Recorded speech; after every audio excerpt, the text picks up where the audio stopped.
This show is brought to you by Databril, the scalable Amazon PPC management for large Amazon sellers and brands. Visit sellersessions.com/agency for more details. Hey guys, welcome back to Seller Sessions. Today I bring in Scott Dietz for the first time. Hey Scott, how you doing? Great. Excellent. Do you want to give the audience a little bit of background on yourself? Absolutely. I am an Amazon seller. I have an Amazon business that I started in 2013, but I've turned that over to somebody because now I spend my full time advising other Amazon business owners and other e-commerce owners that might not solely be on Amazon on what are the things that they can do to get a premium valuation on their company when they sell. And in essence, what can they do today that's going to lead to a higher sales price tomorrow? Sounds good. Okay, guys, so today what we're going to look at is the pitfalls of selling your Amazon business. We're going to look, although obviously it comes across as negative, but it's the positive so that when you're getting ready your business for sale, you just want to avoid this. We've covered this, the topic of selling your business before and obviously buying an Amazon business, but we haven't really dipped down into the nitty gritty here. So it's great to bring Scott in. Scott, do you want to kick things off? Yes, absolutely. I like to start with, I'll start with the big picture and then we'll drill down on some of these topics. And in terms of keeping it positive, one of the things that I always want to stress is that I don't ever like to outline a problem with selling your business without at least pointing you in the direction of the solution. So I'll try and do that for each one of the topics that I talk through. The place that I start is, I would refer to it as between the ears of the CEO. In your own mind, understanding what I refer to as the concept of lifetime business value. And what I mean by that is if you ran your business for 3 or 4 years and then you sold your business, what percentage of the money are you going to put in your pocket, not leaving the business, but what percentage of the money that you're going to put in your pocket comes from the entire time that you ran the business, and what percentage of that comes from the day that you sell the business? And in the clients that I work with, what we often find when we project out what that is, more than 50% of the money that you ever take home and put in what I call your me account, in your own personal account, is going to come on the day that you sell the business, and less than half of it is going to come from the entire time that you're running the business, primarily due to the fact that when you're running the business, you're always having to reinvest in more stock, you're having to do different types of things, and you're leaving money in the business to allow it to continue to grow. So until you understand that concept, and frankly, what we do with our clients is we then ask them, we have a spreadsheet tool that we walk through. We say, if you're going to be this profitable for this many years, and if we're going to get you this sales price at the end, it'll calculate that percentage. That usually is the biggest initial pitfall, is that people aren't really realizing how important the concept of selling is. So then when I say, if you're going to have half or more of your money come on the day you sell the business, how many hours a week are you planning toward making that event happen? And usually they'll say something like, well, I know that more than half is going to come when I'm selling, but I don't spend any time, at all on this particular topic. So that's usually what I see as the first pitfall, is not understanding that concept. Gotcha. Do you want to give us a breakdown, like a calculation, what that looks like in terms of numbers and the number of time that you spent on your business? Yeah, absolutely. So if I, let's say I'm an Amazon business right now and I'm doing $100,000 in revenue a month and I'm making 20%. So I'm making $20,000 a month. And that means over the course of the year, I'm going to make 240, or just, for round numbers, we'll say $250,000 a year. Or if you're not quite to that level, the ratios still apply if I'm making $100,000 a year in my Amazon business. So if I'm making $250,000 a year in my Amazon business, chances are that you're not taking out that full $250,000. Chances are you may only be taking $5,000 a month or something like that. So let's just say that you're taking out 100,000 of that 250,000, which is a really great business. And you should be proud to have a business of that scope, paying your livelihood. So if I'm taking out $100,000 a year and I do that for 4 years, I've taken out $400,000 out of my business. However, and I'm assuming right now, to keep it simple, that profits just stay the same each year. That $250,000 business, reasonably speaking, at, again, multiples, vary on growth rates and a lot of factors we can talk about. But if I just use a rule of thumb of somewhere between 2 to 4 times earnings, depending on your growth rate, and I picked a number in the middle and said 3 times earnings, the value of that business, 250,000 times 3 is $750,000. So if I run the business for 4 years, I take home 100,000 a year. That's 400,000. The day that I sell it, I get $750,000. And again, to keep it simple, I'm going to ignore taxes and deal fees. But I think you'll get the point that the day that I sold it, I took down 750,000, and then I had 400,000 before, so fully 70% of the money that I got on the day that I sold it. And I always also want to stress at this point, one of the other great reasons to understand this concept is when you sell your business and you get that $750,000, you can't put it back into the business because you're no longer owning the business. So your only option is to put it in your personal pocket. Whereas oftentimes what people do is they'll take money out of their business and then they invest it in their next big idea. And so this is a great way to understand that 70% of what you're doing is going to come on the day you sold. And when you then think about that, most people are spending no time at all thinking about selling their business, or they're doing what I call, they're kind of daydreaming about it. They might spend 15 minutes here and read a blog, but they're not actively executing a process towards that sale. Gotcha. Makes sense. And what about when selling a bit late? You know, where people get a bit weary, they want to get out of the game. There's a common theme there, isn't there? Is that timing's really important. Do you want to go into that? Yeah, absolutely. So the biggest thing that I find with people is that once you understand what a buyer values, you can then design your exit timing correctly. And the big three, I refer to it as the big three. The big three in valuation is your profit percentage, and you should be shooting for profit percentages in excess of 20% as a minimum, ideally 25 to 30%. Growth percentage and growth rates vary. Obviously, it's harder to grow at 50% a year if you're a $10 million business. But the concept that you want to understand is that 20% growth is flat growth in this world. So if you're only growing at 20%, you're starting, in the eyes of a buyer, you're starting to be, your growth is really slowing. And then the third, sort of big factor in that is what I'd call your size of your earnings.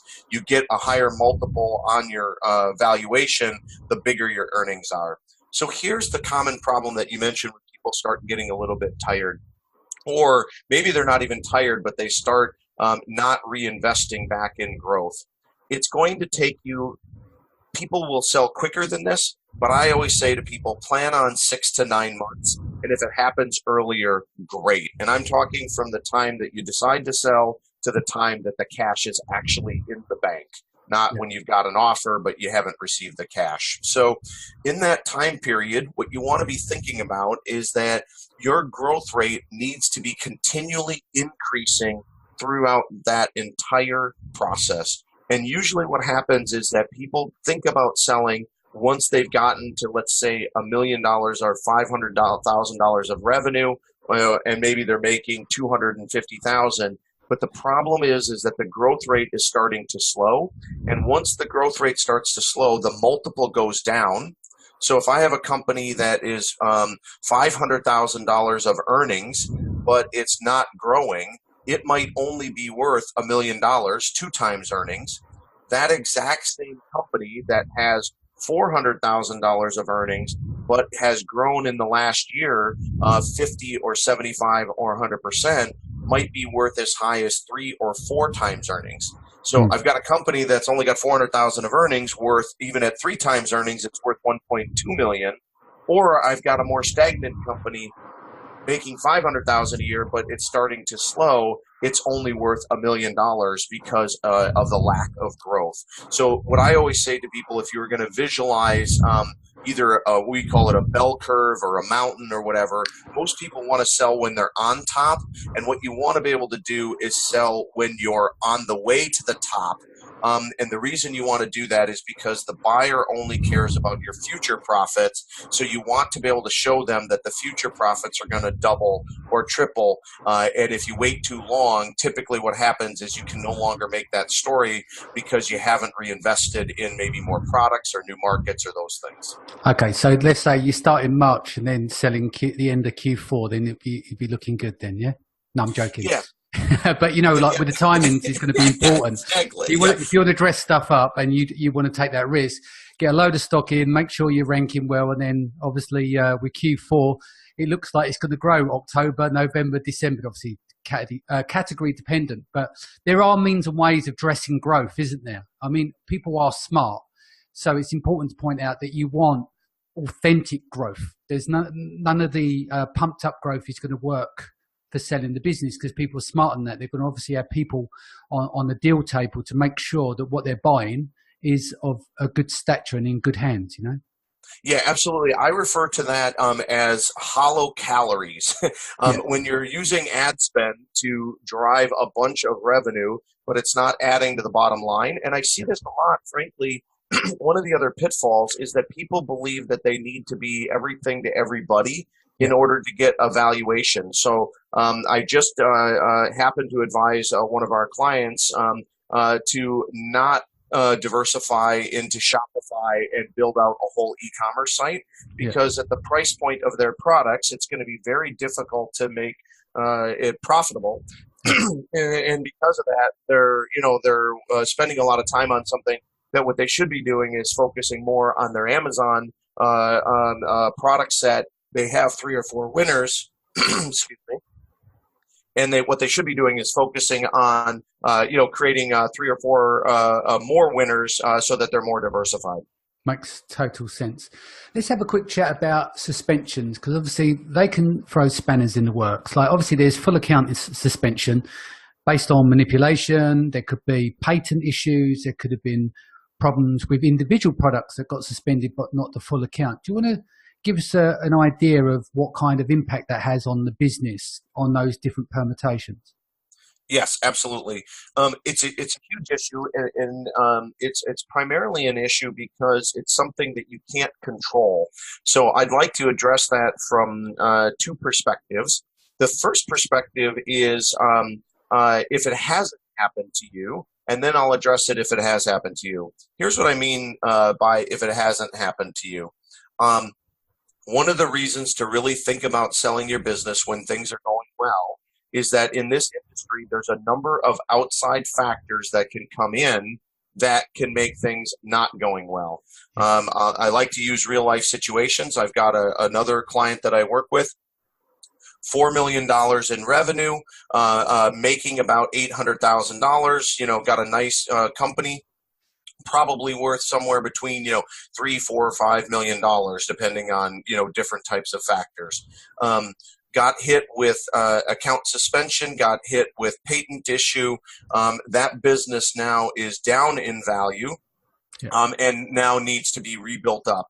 So one of the things I also encourage people is when you get to a number that would be very good for you to take your, I call it take your chips off the table, is that these things can, what your value is today can go up, but it can also go down. And I find too often sellers get very optimistic and say, well, I'm making 200,000. I'm going to wait till I make 500,000. I'm making 500,000. I'm going to wait till I make $1 million.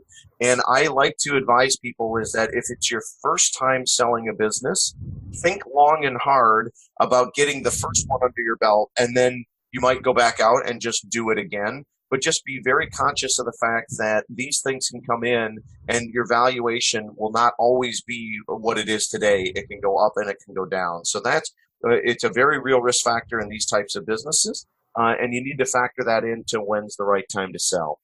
If it does happen to you, the first thing that I advise people to do is not panic. And don't think that it makes your business not sellable. What it does is it creates something that needs to be explainable. And so if you're doing things that deserve to get suspended, I have to put you in a different category. And we all understand the line between white hat and black hat and, gray hat and those types of things. The only thing I can always advise you is that in general, a buyer of any level of sophistication is going to ask enough questions in due diligence, and they're going to grade you on whether or not you're white or black hat or somewhere in between. And if you're using these types of tactics, and I'm not going to get into a detailed discussion of which ones they say yes or no, because that's obviously buyer specific. But the point is that the further you get out on that line, you might be making more money today. But back to that concept of lifetime business value, you might actually be costing yourself money down the road because it's unsellable. So if you got suspended for a valid issue of that, I'll put that in a different category. But oftentimes, you might get suspended because of a patent issue that you weren't aware of. You might get suspended because of the way that competition is just doing something to try and be devious. All of those I would put in the explainable category. And usually what it means is that it has delayed the time that you can sell, but hasn't prevented you. And the way that you need to address it is that you'll have the dip in the profitability, you'll have the dip in the in the growth rate, and you're going to need to leave enough time for you to fix the issue. And then what I would generally say as a rule of thumb is get at a minimum 6 months out or 12 months out from any major issue, so that you've recovered and that your financials, it'll be a far enough, what I'd refer to as in the rear view mirror, that it won't really be a major impact. And then as long as you document it, you document what you did, and you've recovered from it, I think, and you've given enough runway ramp that the buyer can see that the issue is passed, it is certainly not a preventable issue. The pitfall that people run into is two different things. One, they don't disclose it to a buyer. So when the buyer finds out about it, they walk away. I can almost guarantee you that. Or they try and go back out to market maybe too soon after the issue, and it's a little bit too present. And I would advise just have a little bit of patience, recover from it, give yourself a little bit of time, and then you'll be back on the tracks. Makes total sense. What about the 5-for-1 mentality?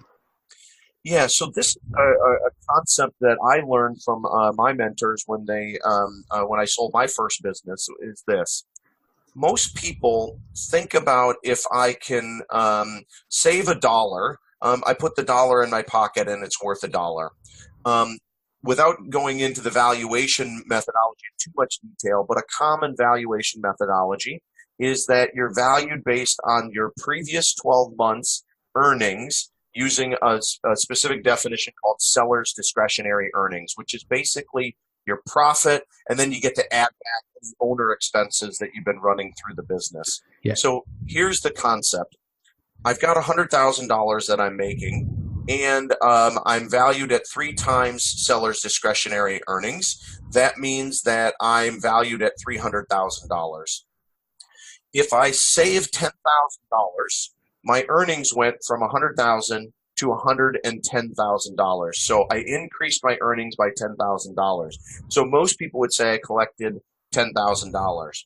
But in the year before you sell, that $10,000 is not worth $10,000. It's worth somewhere between maybe $40,000 or $50,000, or 4-for-1 or 5-for-1, because you not only get the $10,000 in profit, you put that in your pocket, but your earnings went up to $110,000. And if I value you at 3 times earnings, to in the middle of what I mentioned earlier, you just added $30,000 worth of valuation, because 110,000 times 3 is 330,000. So I take the 10,000 today, I get $30,000 in increase in valuation. That means that saving 10,000 bucks is worth 40 grand, or 4 times the 10,000. Here's why that's so important, and it's a pitfall to make sure that you don't do before you sell. When you're going in the year that you're going to market, I encourage people, and we go down through the books from top to bottom, and we look at every possible way that you can save $1, and we go back to suppliers. We try and ask for even, a nickel or a dime off per unit. We try and optimize shipping. It gets you to shut down that bad advertising keyword at 10 o'clock at night rather than at 8 o'clock the next morning.